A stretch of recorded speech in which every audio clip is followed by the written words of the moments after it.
whether you're approaching or looking or being approached by publishers and talking about what that partnership may look like, knowing your market is a really important thing. Like really knowing your market, because to the point you just made, if your game has a longer shelf life, then maybe you should partner with a publisher that identifies with that or understands that, opposed to someone who might have a lot of open channels and reach, but might not necessarily understand or really focus on that market that your game is for. So know your market, yeah. I think, is a good one. We could probably walk away from all that. Yeah, and I'd also say, on the issue of channels, it's nice to like go to a publisher and see they've got this many Twitter followers. The truth is that's never going to lead to much sales. Their Facebook followers, their Twitter followers, their Discord size. It's all nice, but it's a drop in the bucket to anything that actually happens. What really matters, what you have to focus on, is what they're going to do to actively market your game, because that's what's going to determine whether they contribute. Yeah, definitely. All right, so we talked a lot about these, potential, getting in front of publishers, reaching out to them, and everything else. But let's take it to the next step, where, all right, there's someone out there listening right now who's done all this, and now they're getting an agreement, an offer, and getting into the negotiation process. So when that whether it's happening now for someone or when it happens for someone,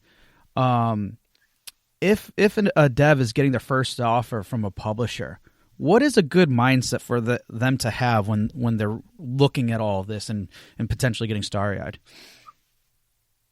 I think the first thing that I would say is that it is a negotiation, that you should look at whatever offer you get as the beginning. And you'll probably hear from the other side, maybe not probably, potentially hear, I've heard this a lot, that, this is the way it's done. This is the way we always do it. And those sort of answers.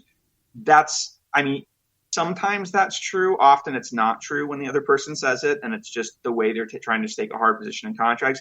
If it is true and there's something you truly want or need that isn't in there, but they're just not budging on principle of not negotiating, which is a pretty bad principle, then that should maybe give you pause about working with them. So I would look at it as the beginning of the negotiation. I would also look at it as what you first hear from them is like the standard thing, but it's now time to ask yourself what you care about. So, one example, so for instance, if you care about that let's take, for example, let's say that you're older, you have kids, you've already poured a couple of years into the project. And one thing that's very important for you is getting a minimum level of financial security. Then what you need to be negotiating for is to make sure that you get a decent salary while development finishes. And that needs to be paid for. Because the default of the publisher might be to expect you to continue the sort of bootstrapping startup experience of, taking almost no money and, just hoping for the eventual success of the game to pay for it. And I'm not I'm not attacking that as a model. Frankly, it can make sense for people in certain circumstances. But if it doesn't make sense for you, and if you'd rather have more security at the expense of maybe, because ultimately things are trade-offs, at the expense maybe of taking a little bit less revenue share at the end, then you need to try to get what's important to you and what's your own goals there. The second thing I'd stress is that you should never look at the projections based on whatever you're seeing, based on, okay, what if things are wildly successful? And where do we end up in the end? Instead, what you should ask yourself, not that you can't look at that too, but the first question you should ask yourself is cash flow. It's what happens in the months after release, especially if things aren't going phenomenally well. And what happens to me, looking at yourself and your ability to live, and what happens to, if you have teammates or other staff, what happens to the ability to keep them on and keep that going. And you need to basically start asking yourself about the timing of dollars, not just dollars. And that's important because a lot of provisions that don't seem that onerous can actually be quite onerous. For instance, many publishing contracts have it in where the publisher pays the developer quarterly and has 30 days to pay. And what that can mean is as much as 120 days after, after the publisher receives funds, and Steam will take a while to get to the publisher's funds. So you could end up with the better part of half a year between the time when sales happen and you actually get dollars, right? I mean, you can 90 days, 100 days thereabouts before you start seeing anything. And that can be an important 90 to 120 days, right? Right. And so what you have to ask yourself is cash flow. Is this going to be a situation where I'm starved for cash immediately after release, and then potentially I'm forced to lay off my loyal staff, which is terrible, especially if you want to do post-release support or you're planning to do future games and build a studio. You don't want to be so starved for cash you can't pay your people. Or are you going to end up in personal hardship yourself? And that's partially about, I mean, I honestly think that developers should ask for monthly instead of quarterly payments from publishers, at least for the beginning period, meaning the first year after release, it should be monthly, or the first 6 months, because frankly, quarterly is really not, in that initial period, it can cause some hardships. The second thing you need to be thinking about is the impact of recoup. Now, I have no idea why the video game industry settled on 100% recoup as the standard contract term that every publisher expects. It seems to me like shooting yourself in the foot. The publisher invests in a game, it's interested in long-term success, and a 100% recoup term is basically denying the developer needed cash flow and funds to support and expand the game in that critical post-release period. It's not a very good idea to have that contract term, in my mind, from anyone's perspective. But one way or another, most of the publishing industry still operates on asking for 100% recoup. And that is something, and this is, of course, I should define terms first, I suppose, but this is where the publisher asks that their expenses all be paid back 100% before the developer sees any money at all. And there's no particular reason why it should be that way. In fact, I'd struggled to find, that's not the usual model for investment. So I think one of the first things a developer should consider is whether they should ask for something other than 100% recoup term. To ensure that they get some cash flow. And now it may be legitimate for the publisher to get a higher rate at the beginning while they recover certain costs, but it doesn't need to be 100%. It can be 75%. It can even be 50% in some circumstances. But basically, try to not have 100% recoup term, I'd say, because 100% recoup could mean even if your game is going to make money, it doesn't make money for the first 4 months, 5 months, 6 months, or a year for you, and then you can't continue support, especially you combine with quarterly terms. You can have a situation where a game is going to be profitable for everyone, but the quarterly provision plus the recoup could leave that developer spending 9 months without seeing a dollar, and that is just going to kill your ability to build a studio and look toward your next project as well as support that one. Yeah, I want to take a quick analogy here just to kind of paint a different way to look at this. Going to the film industry, specifically with theaters, especially pre-pandemic. But so a lot of the agreements with films when they come out, the theater gets 20% of ticket sales, and then obviously the maker of the movie gets 80%. And the longer that the term goes for, then those numbers start shifting in the opposite direction. So 70-30 and so forth.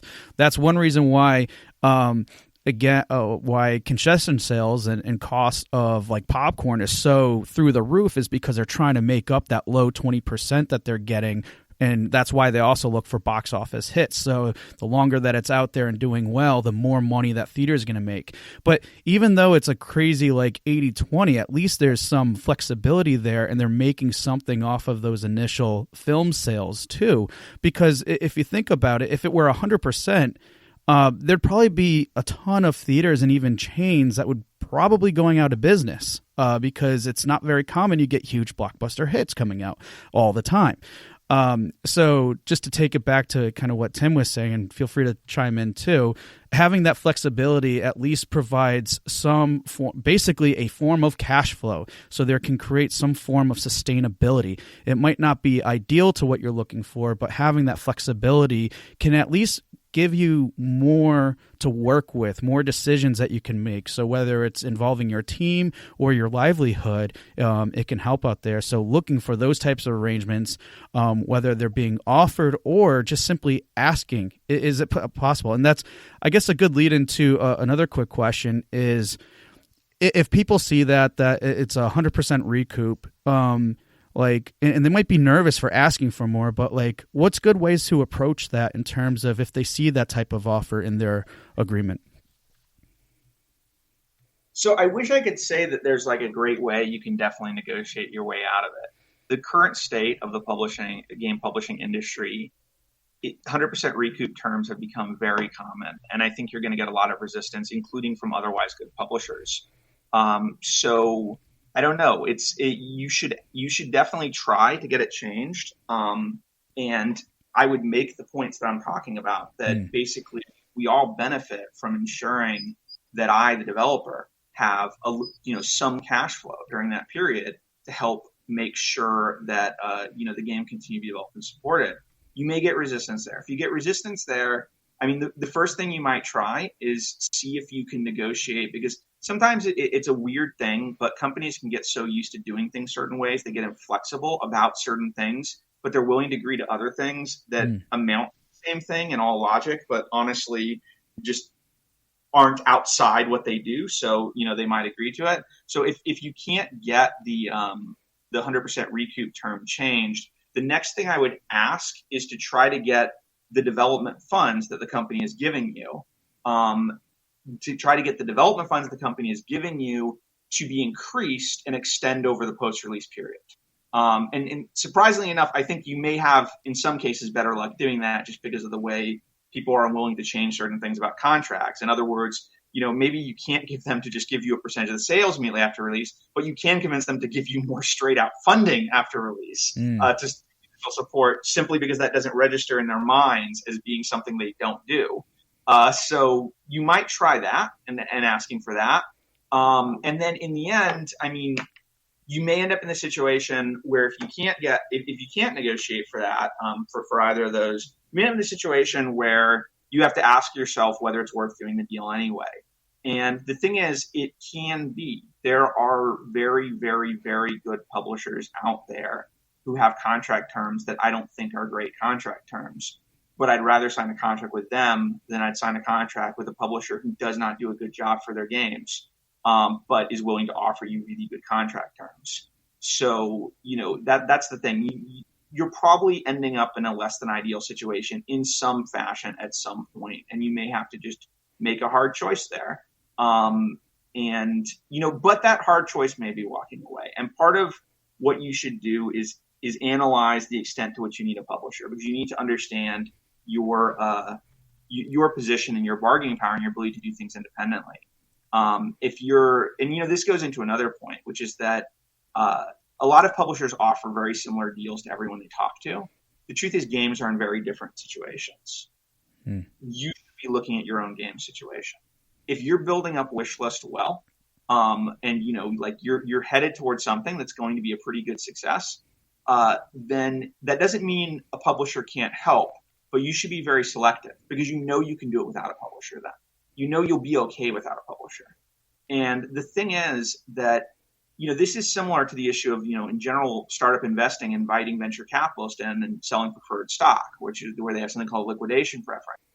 If you're headed towards a moderate success, you can very quickly turn that into a total financial failure by signing a bad deal if it guarantees the other side gets all of their expenses paid back before you see a dollar, because that could end up absorbing everything. So if you're headed towards a moderate success and you're building wish list well on Steam, and maybe it's not going to be a dream, maybe the publisher's dangling in front of you the dream of what could be, but the other thing it could be is they take all the money. We know and this isn't just inexperienced devs. I mean, I don't want to name names, but I think everyone, by looking a little bit, can see really promising games that got killed by really bad publishing deals with 100% recoup, and the developer basically had to abandon the game after release. And it had promise and could have made money, but because of that publishing deal, it didn't. And so you really have to understand that if you're headed towards a moderate success, especially if you're an indie dev, this is one of your first games, it may be best choice to just take your moderate success and build where that takes you.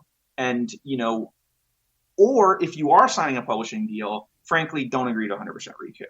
Because I'll say this, if your game has virtually no wish list, desperately needs a publisher, the publisher can do all the, marketing, take it to where it goes, maybe you can justify 100% recoup. But if your game is headed towards a moderate success, so the publisher is coming in with already a good solid amount of wish lists and it's building up, and such, then there's no reason in logic or fairness that they should get all their expenses paid back, because they're coming in with half their work already done for them.